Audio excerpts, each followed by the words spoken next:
Alright, let's double check that everything's working as usual. Yep. Okay. So it appears that we're good to go and we can get started. Alright, so today we're going to get going with the residue theorem a little bit more. First off though, hopefully everyone found this week's homework a little bit less crushing. I think I've already got the majority of the class's submissions, so I'm guessing we probably won't need a big old extension on this one, though if you're struggling or anything like that, let me know. We can always work something out. Remember that the next exam is only about 2 weeks away, so we are coming up on it. It's only going to be over 3 and 4. It's a fair bit of material, less than the first exam, but a little bit harder stuff, so you know, probably comparable difficulty, maybe a little bit more. It just depends on how you feel about the material. So if you're starting to feel like worried about it or anything like that, please reach out to me sooner rather than later. Take advantage of office hours. We can set this up by appointment and, you know, yeah. But otherwise, it seems like everyone's doing pretty good. So let's get back into the residue theorem. Last time we started talking about the residue theorem. Just to recall, it is basically the Laurent series version of Cauchy's integral formula combined with the generalized deformation theorem. So it says basically that if you have a region, some number of distinct isolated singularities of a function that is analytic on that region except at those isolated singularities, and gamma some closed curve in that region that's homotopic to a point, then if no zi lies on gamma, we have the following equality. The integral about gamma of f of z dz is equal to 2 pi I times the sum of the residues of f at those zi's times the index of gamma relative to zi. Okay, cool. So we went through this. Basically, it gives us a nice way to compute contour integrals. To compute some contour integrals like this bad boy. In places we might have had a little bit more trouble doing it earlier. In fact, if you go back to your homeworks, there are some problems that you probably gave a great deal of effort to and expended a tremendous amount of energy on that now you can compute in a line, maybe a couple simple calculations. So we went through and we talked about the intuitive proof of this. Realistically, there is a slight kind of caveat to what we did for the intuitive proof, namely this only works for simple closed curves. To do it for non-simple closed curves, we require a proof that has a little bit more precision. This is given in your textbook, along with another intuitive proof, as is hinted at by this first intuitive proof piece. I've decided that I think that we might skip those guys and instead take a moment to refresh our memory on something that we really glazed over the first time around, the Riemann sphere, because it will make it easier to talk about the notion of the residue at infinity, which is a cool way to talk about the behavior of, or for large values, kind of their behavior at infinity, so to speak. That's a reasonable way to put it. So here, this is the idea of, you can think of it as stereographic projection. So the Riemann sphere, there's a few different ways to think of it. I find the easiest way to be as follows. So I like to kind of think of it in terms of like a little build-up, and I'm going to zoom in for a second, and so you don't have to like look at all the fancy, confusing stuff really quick, and I can just draw a little picture for you. This has always been how I've thought of these kinds of things, and oh, that's why that's weird. It's because I have way too big of a pen right there. That's good enough. Okay, so one thing to think about is that a little open interval AB, just of real numbers, right? A little open interval AB is basically like all the real numbers. So I'm going to put that in quotes because obviously that isn't a mathematically particularly precise statement, but what I'm trying to say is that there really are exactly as many, if depending on how you want to count many, but there really are exactly as many numbers between, say, 0 and 1, right, as there are between negative infinity and infinity. Great examples of stuff like this is, take a tangent on the interval from minus 2 pi to 2 pi. Pi over 2 to pi over 2. Tangent sends this interval to the entire real line. So that is a way of associating each point in that open interval uniquely with a real number, and you hit all of the real numbers. It is a pretty cool little trick. So in a certain sense, if you want to look at the entire number line, like we tend to draw the number line looking like this, right? We say like, this is R, right? Oh, okay. Now, one thing you can do is you can imagine maybe that you grab an extra point up here. We just make up a new point, throw in a new point, let's call it infinity. And you could imagine kind of bending this side on up and this side on up so they kind of touch it, you know what I mean? Basically take this thing and sort of like deform it so that you instead have both sides of R, kind of bend this guy out, you know what I'm saying? Sort of just like bend it all the way around. You see what I mean? Like imagine it's like stretchy, and you could just kind of put the two ends of it together. The glue that would glue those two pieces together, you could call that point infinity. And basically this is a way of compactifying. It's a one-point compactification, an Alexandrov extension as people might call it. But all that fancy terminology aside, it's a way of taking the real line and saying, hey, if you don't really get close to anything, you just keep getting bigger, we're going to throw an extra thing in there, and any sequence that just keeps getting bigger, it gets close to that thing. Oh, okay. So that's kind of like the topological property of that point. We make it so that really big stuff is closer to this thing, and the bigger you are, the closer you are, relatively speaking. And that's sort of the whole idea. Basically, it's like taking this open interval and instead forming the closed interval. Sorry, that should be a little bit squarer. With A glued to B. Right? Think of it like that. Basically, it's like think about like from, midnight to noon, right? It's exactly like that, take that stretch of time and you wrap it right back around and then you start over basically, right? So this is like the 12 o'clock, right? Okay, so if that works, you make like a circle with the reals. Then if you did kind of the same thing with two sets of them, like this, you'd sort of be taking one of them and making it into a circle, right? And then if we want to make the other one into a circle in the same way, so that it gets stuck to the same point, that would be sort of like, doing this, right? If you can sort of see what I'm trying to draw there, where it's like that's underneath it, right? And then we'd probably want every other, random like sequence of stuff going out over here and, that sort of stuff, also to get close to the infinity. So we'd end up doing like this, think of it basically like what I'm drawing is that you're just taking every possible sequence that increases without bound, at least in modulus or something, right? And you're saying, hey, that's going to get close to this new point, and we're going to call that point infinity.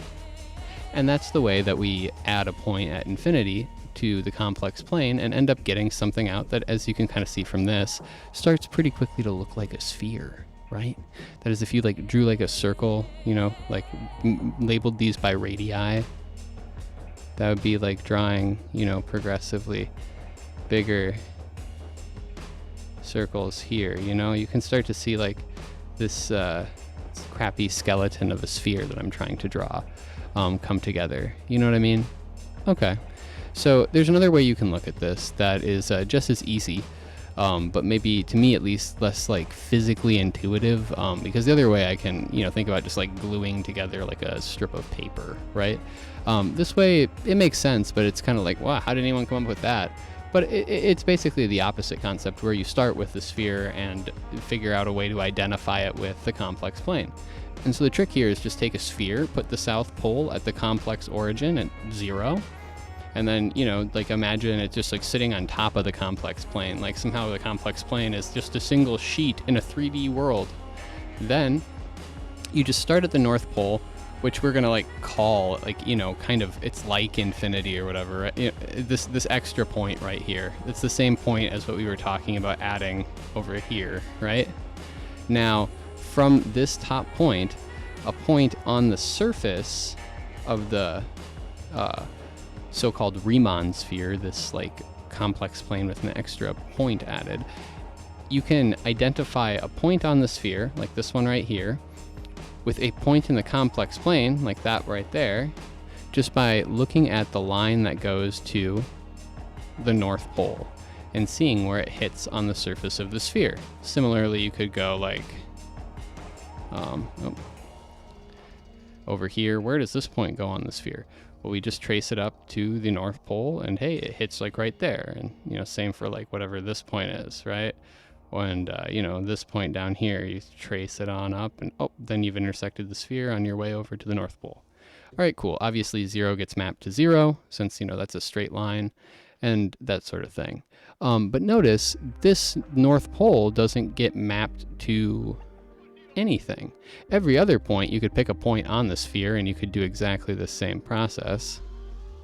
And then, like, you know, like hit something over, I don't know, here, right? Something. I'm not drawing that well, but you get the idea. It could hit something, but everything except that North Pole hits something on the plane if you do this. Now, the North Pole, we'll say, hits the point at infinity, since as you start getting higher up on the sphere, you know, at higher latitudes, this gets further and further away from the origin, right? The line gets like steeper and steeper and steeper. And so, you know, you can imagine it, you know, if you went like at the limit of steepness, a flat line, which will never hit this plane, right? Any line that's not flat, at least like a parallel to this plane, anything that's not parallel to this plane will hit it at some point, right? And so that parallel line, we'll say, it hits it at infinity or something, right? And so that's sort of exactly the same trick as what we're doing here when we throw in an extra point. Now, why do I mention this? Well, it's because basically, if you want to think about it, relative to, say, like a function that's analytic for like lots and lots of large values, you can sort of think about, and here's where we're going to get into the new stuff. Okay, here we go. So you can sort of think about the behavior of a function at infinity as maybe coming, or as being something you can calculate with a residue. That is, if a function is analytic for all large values of z, large enough values at least of z. I want to keep that a little smaller. There we go. That is outside of some large circle, right? So it's like it's analytic in the complex plane, except maybe on like inside of here. Like inside of there, no good. Outside of here, we're good, right?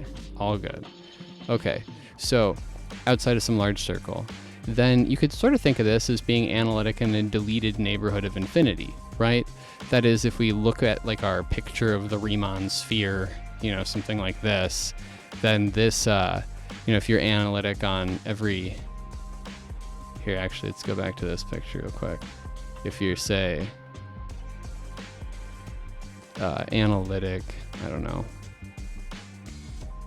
outside of this circle in the plane, well, then we can look at where that ends up getting mapped to up here on the sphere, you know, some, like, the top part of it maybe, right?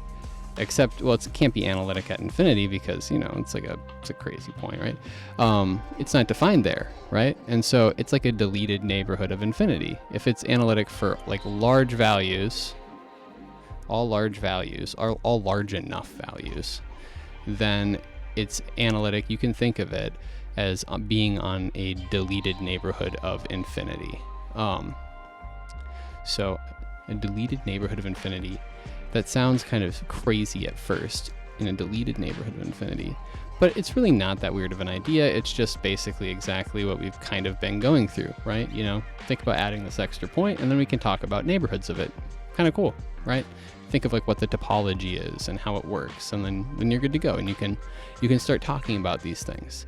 So in the sense of the Riemann sphere that we just described, a function that is analytic for a large enough C is analytic in a deleted neighborhood of infinity. Very precise, at least, you know, relative to how we've done this, and a totally fair thing to think about. The point infinity is an isolated singularity of f, but it might be removable. For example, imagine, you remember, functions that maybe they do some like weird stuff, but like they just get really close to some like horizontal asymptote. You remember this from like algebra, right?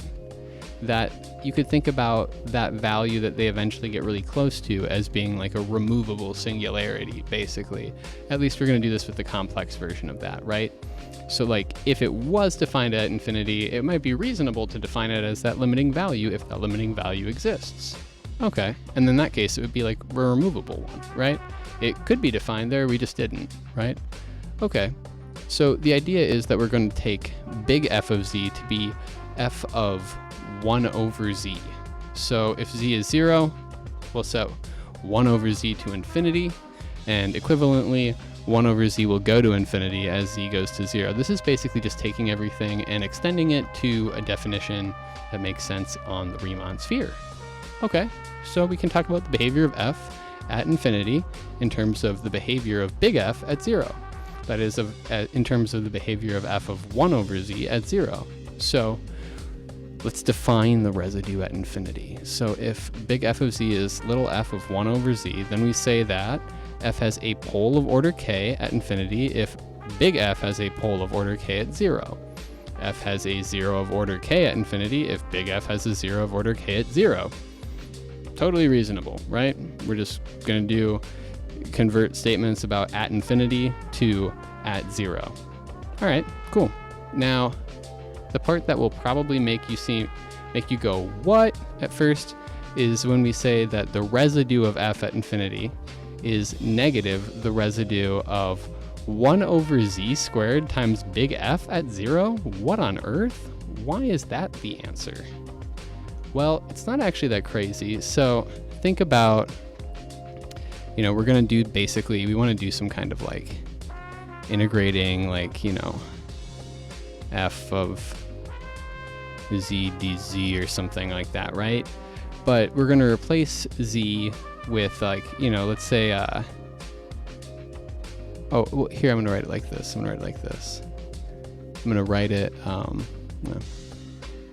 I'm going to write it with a w. How about fwdw? Like, who cares? You can use whatever variable you want. So then I'll say w is, say, maybe it's 1 over z, right? Oh, God damn it. What just happened? My entire computer is frozen up. This is not a good sign. Oh boy, guys. Let's see how this goes. 1 second. Hopefully, oh, there we go. Okay, thank God. Okay, let's set w to 1 over z. Then dw dz is equal to minus 1 over z squared, right? So dw equals minus 1 over z squared dz. Hence, the integral of gamma of, we'll do f of 1 over z is then going to be minus 1 over z squared dz, right? See what I'm saying? This is the business we're doing right here. So that's all what we're doing. It's all because we're basically just we have to make sure to account for the change of variables where we switch out z with 1 over z. That's all. So we get this minus 1 over z squared f of z. And notice that minus in front of the residue, you could just bring that inside, right? Nothing weird going on there. Okay. So proposition 4.2.3, our first actual result of the day. Proposition 4.2.3 says that Suppose there is an R naught greater than 0, such that f is analytic on the set of all z in the complex plane that are greater in modulus than R naught, that it is analytic outside of the closed disk of radius R naught. So everything not in that closed disk. So if R is bigger than R naught, strictly bigger than R naught, and gamma is the circle of radius R centered at 0 and traversed once counterclockwise, then the integral about gamma of f is minus 2 pi I times the residue of f at infinity.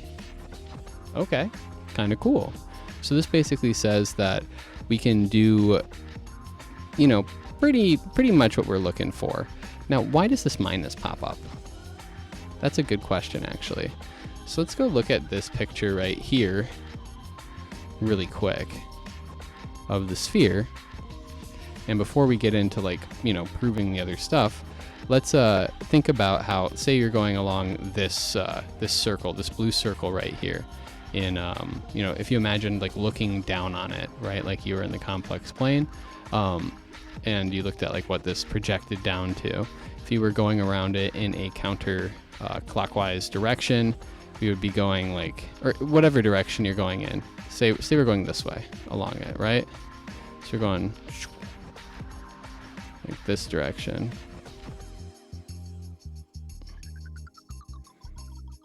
I should just use a bigger sized marker there. Whatever, we're going that way. Notice as you go around and you like look down, you're always going to have the, imagine you're like sitting in a car right here and you're driving ahead around this track. Notice 0 is always to your left, right? Now, if you're, say, going around up here,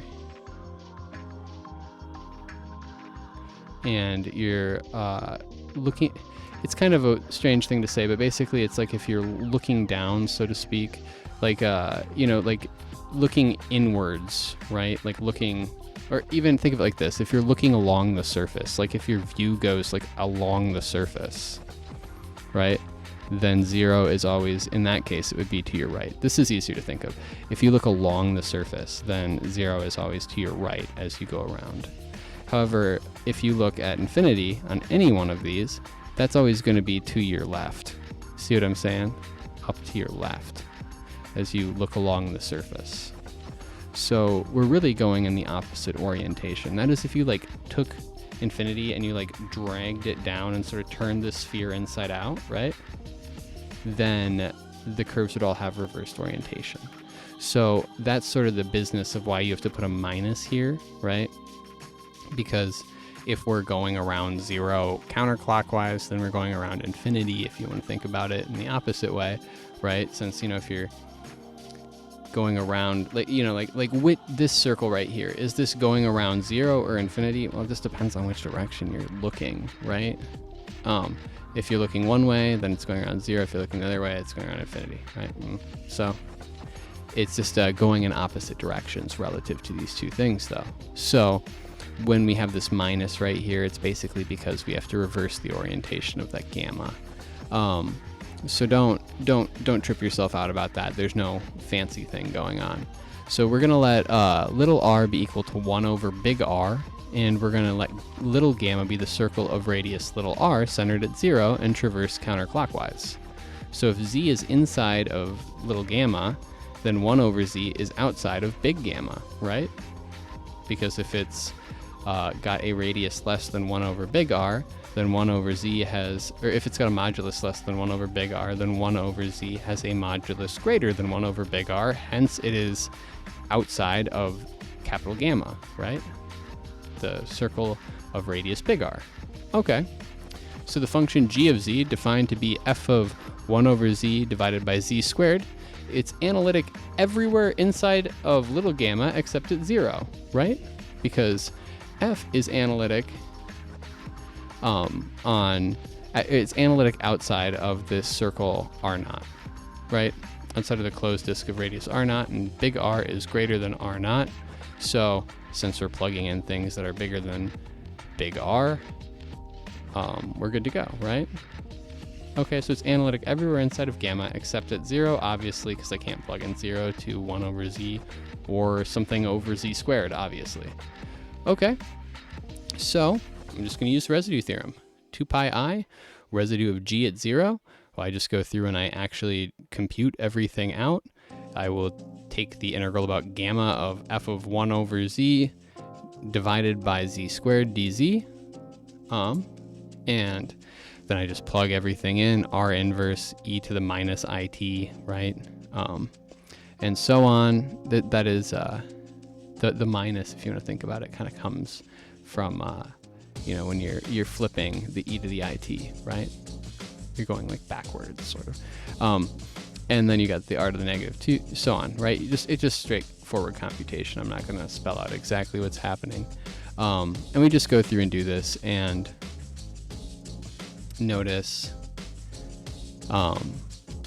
sorry, since r is equal to 1 over big R, then when we have a r inverse, we can replace that with a big R. Okay, replace it with a big R, so on and so on, right? And then we can replace, say, minus t with a s, right? Let s equal minus t. We'll change our bounds. It'll flip them, right? And then, bada boom, we can just do a little bit of integrating, and we're back to what we want. Okay. The last equality there, though, comes from the 2 pi periodicity of e to the is. That is, if we're going from minus 2 pi to 0, well, it's the same as going from 0 to 2 pi because e to the is is 2 pi periodic, right? Okay, so we're going around. I actually included another copy of the Riemann sphere to show the opposite piece. So if we're going around one direction, going like this, then if we look like, okay, here's 0 off to our left along the surface, here's infinity off to our right, and if we want to go the other direction, notice we're heading the other direction, then it would be 0 off to our left and infinity off to our right. So whether you're on the left or the right is determined entirely by the orientation of your curve. And so hence, if 0 is on our right as we go counterclockwise and infinity is on our left, that must mean the orientation is reversed. And that is why we have to have this little minus sign right in there. Okay, cool. So that's the whole business. Does that make sense? All right, easy enough. So this does have a nice consequence, proposition 4.2.4. It is not too hard to prove.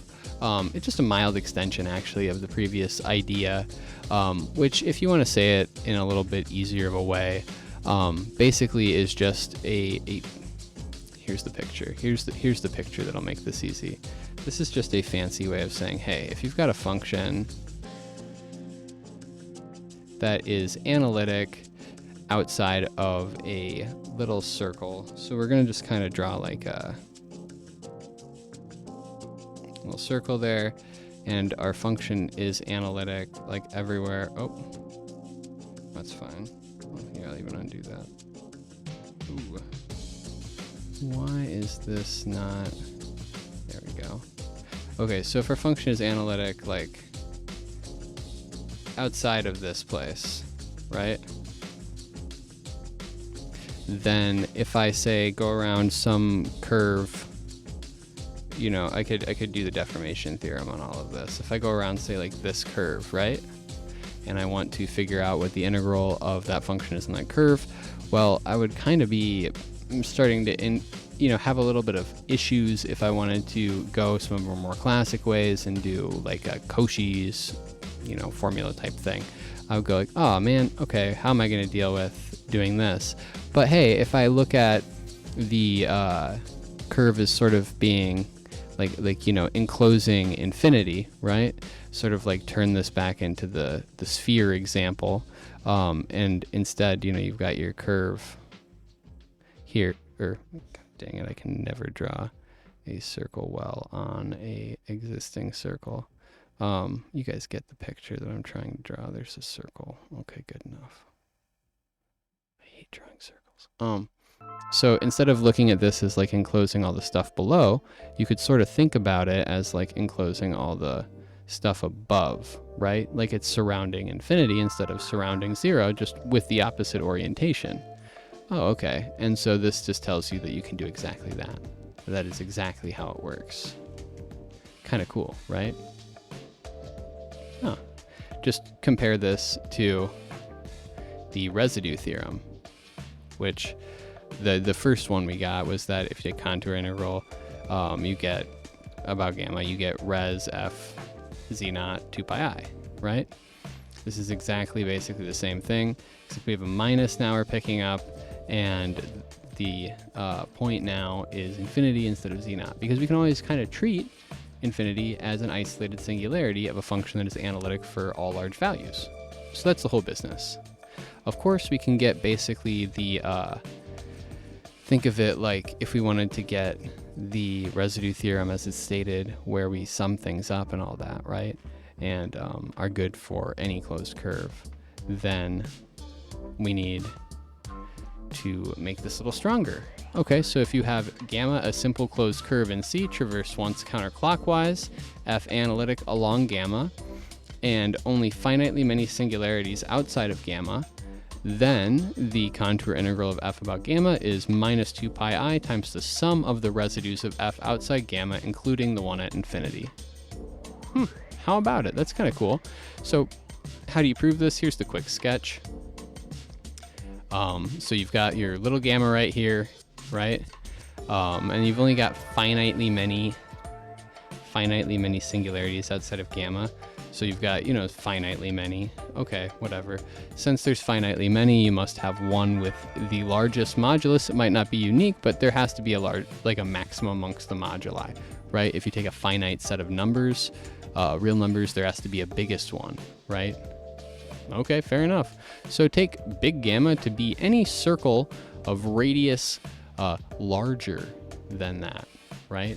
And then you can enclose little gamma and all of those singularities, right? And hey, now analytic along gamma, and I've only finitely many singularities outside of gamma.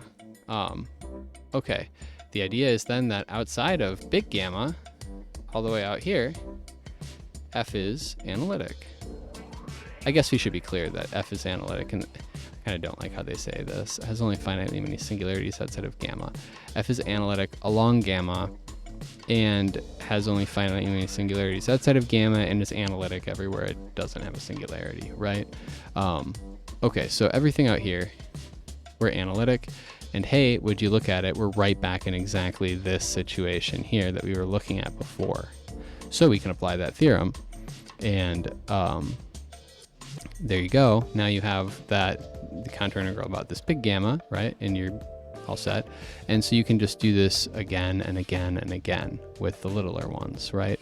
And there's a little bit of detail right there. And in fact, in your textbook, it leaves this as a homework problem. I have to look and see if I assigned that actually. If I didn't, it's a great one to maybe appear on an exam. But the idea is that you'll be able to say what the contour integral about this big guy is, right? Okay. Now notice that you can do a nice little trick where if you go around gamma and then right back around over to the big guy, well, these two pieces will cancel each other out. So these things should be the same, right? So what can we say about the integral of this guy? Think about it, and that'll be a good one. But this is basically the hint, the trick. I think I put this one on your homework. If I didn't, then I'll go over it in more detail at the start of next class. Or actually, I can check because I have enough time right now. Here, let me pull that up really fast.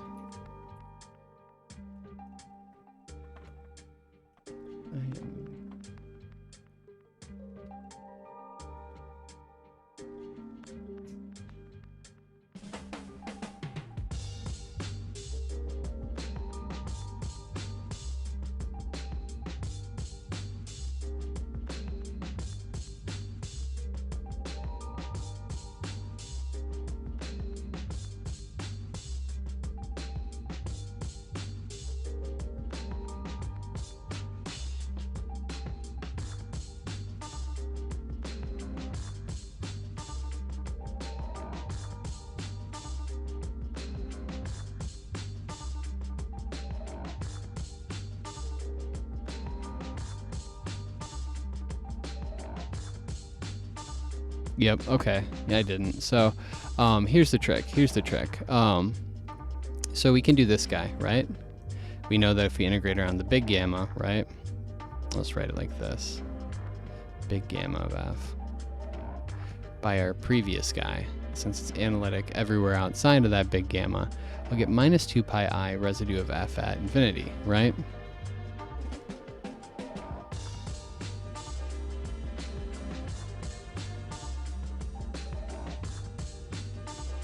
Okay, all good.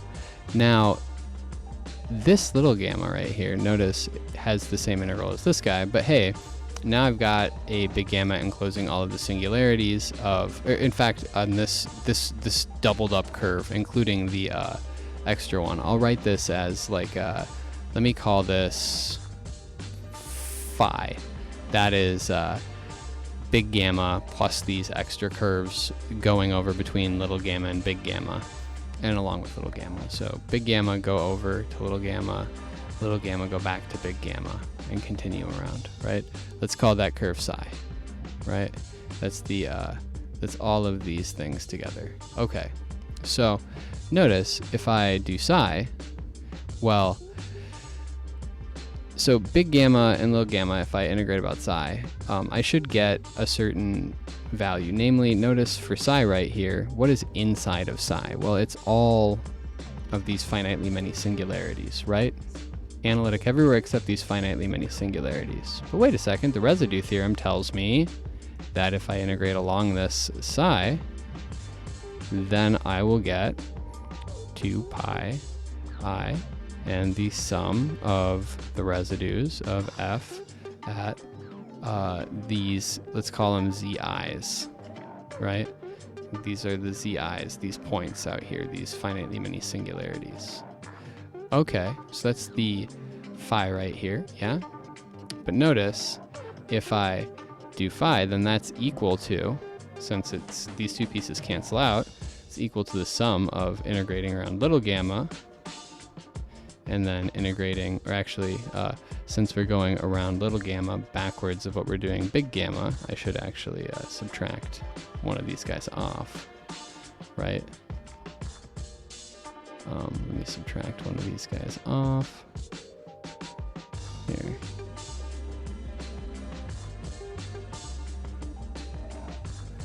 Okay, and so then I have that this sum is equal to that.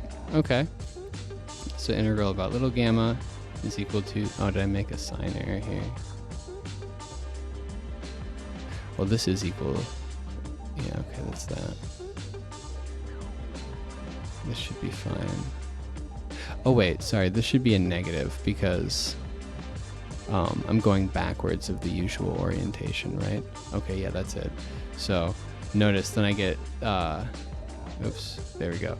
Integrate about little gamma of f, and that is equal to integral about big gamma f, just adding that on over, minus integral about psi of f,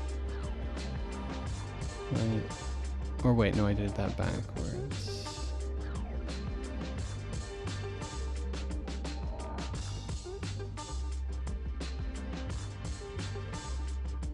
Oh, wait, no, this shouldn't be that. I'm sorry, guys. I tried to do that on the fly, and I messed up that piece. Here's what it should be. I put the sign on the wrong side. It should be right over here, right? Because we went backwards. I should have brought the integral over to there. Because the curve itself goes backwards, so we get a negative out there. Okay, sorry about that. Plus, and so then we get, just adding these two things together, exactly the statement of the theorem. If you were to write up a formal proof, you should have something a little bit more coherent than that. Sorry. Basically, anything that I messed up today was just thinking about the orientation. In my explanation there, it was just whether or not the curves are going clockwise or counterclockwise, if I made a mistake on that. And all I did was mess up a sign right here. All right, but it gives you exactly what you want when you combine this piece with this piece. All right. Easy enough. So that is kind of the residue theorem version of this piece. The same way that previously we had this very basic version of the residue theorem, and then we got this much fancier version of the residue theorem. And we can do exactly the same thing for the singularity at infinity, and indeed for finitely many other singularities on some large disk, and away from some curve, and then the one at infinity. So it's kind of cool because it says that, hey, if you want to, for certain things, calculating, using the residue theorem, if you have, say, let me draw a picture.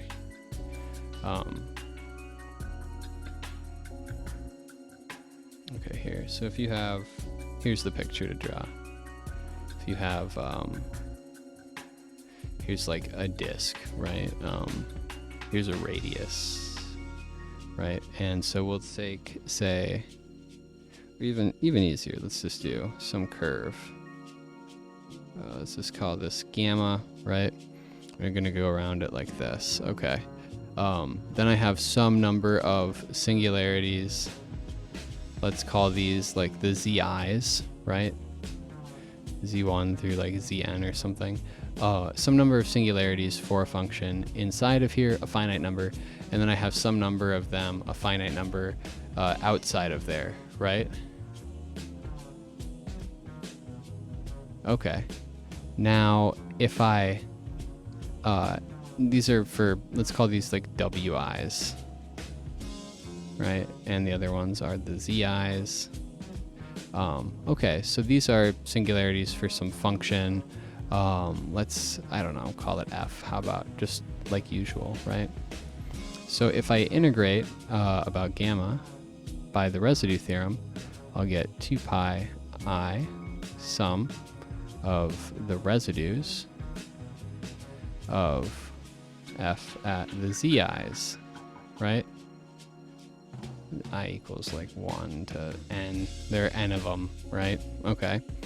But by this other theorem, I will also get that the integral around gamma of f is minus 2 pi I times the sum from I equals 1 to, say, I don't know, m. There are m wi's. How about residue of f at wi plus, or even I should actually say, just for easiness, minus 2 pi I residue f at infinity. Oh, that's kind of dang cool, isn't it? It sort of says that if you integrate around a curve and you have some finite number of singularities for a function that's analytic everywhere except at these singularities, you have a finite number of singularities inside the curve, finite number outside, then there is a nice balance between the sums of the residues. There are two different ways to compute this integral. Kind of useful. And the correcting factor that makes all this possible is that 2 pi I, minus 2 pi I residue f at infinity. That is, if you just were looking at those wi's, you wouldn't get equality. But that residue at infinity, it's the piece that makes it up. So it sort of tells you yet another one of these local to global pieces. The residue at all of these different points determines, in a certain sense, the long-run behavior of f, the behavior of f for at infinity, right? As you go off towards infinity, it's like the behavior of this function very far away from any of its finitely many residues is determined by those finitely many residues. That's nuts. It's kind of cool. It's yet another result that tells you about how rigid the class of analytic functions are, or meromorphic functions are. It's a pretty cool result. So, residue theorem, how about it? Awesome. I think that's a great place to end for today. If you have any questions in the homework, shoot me an email. If you need extensions, shoot me an email. Hopefully, I don't think anyone will. It'll be a little bit better than last week. And yeah, right on. I'll see you next time. Bye.